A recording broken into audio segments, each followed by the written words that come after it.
Dr. Jackley. And I'm Dr. Kara Martin. We are both research chemists in the local Dayton area.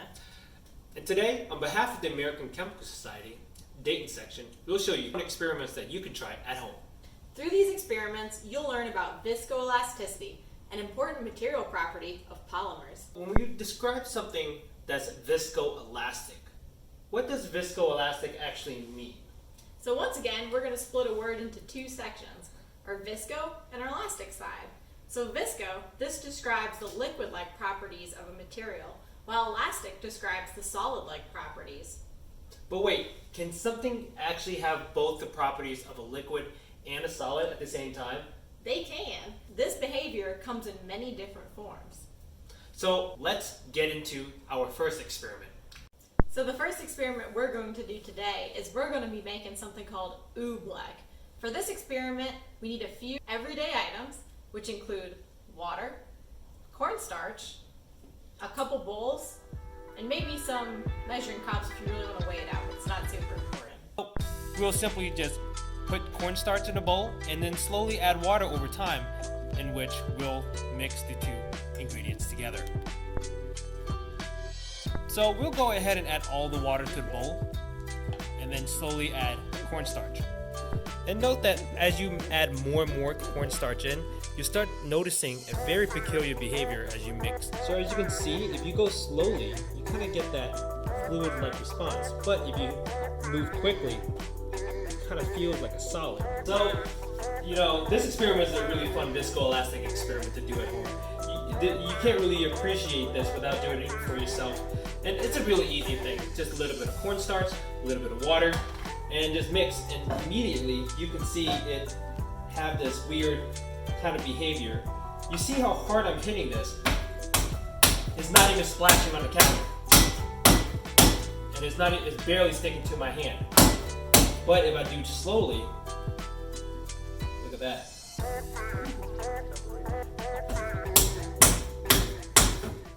Now for our third and final experiment, we'll be making some slime. I understand a lot of people in the audience may have made slime before, but for everyone who haven't, Dr. Kara Martin here is going to go over the ingredients and how to do this. Alright, so this is a pretty easy experiment, and everything we have here to make slime you can find in your grocery store. So the most important ingredient of slime is going to be borax. You can find this in the laundry aisle. It's a little bit tough to find, especially amongst all the other laundry detergent, but it's in there. And then the next thing you're going to need is your standard school Elmer's glue. We can have our regular glue here, or we can also get some interesting glue with the glitter in it. And then lastly, we're going to use about 1 cup of water. Alright, so we have our standard water here. Add that in. We stir it up. It's a milky solution. Alright. So I think that looks pretty good. Right, and so then we're going to take our glue, pour it gently into this cup. See here, it flows quite nicely. Not quite like water. So then we're going to start adding in our water, and we're going to mix it with this wooden stick.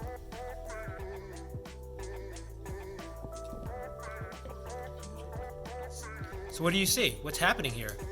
It's really clumping up here. It's starting to get a lot more thick. And we can add a little bit more glue to it. So we're actually observing here is a cross-linking reaction.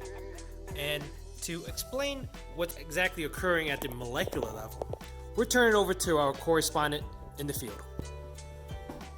All right, hey guys, this is Lisa. So I'm going to talk about the science of what you just saw. So in our slime experiment, we had some Elmer's glue here, and this is the actual structure. We got some polyvinyl alcohol polymers in there, okay? Then you have your borax. Here's the structure here. It's a sodium borate salt. Kind of like table salt, sodium chloride, it dissolves in water.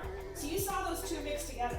And what happened is the OH groups here link with the boron groups to cross-link the polymer network. So before, those cooked spaghettis were all loosey-goosey in there. These cross-link it and make it a really rigid structure. So that's why you see it solidified. So there you have it.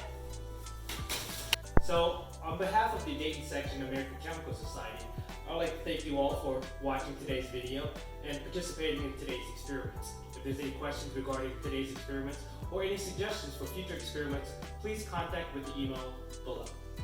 See you in the next video. Goodbye.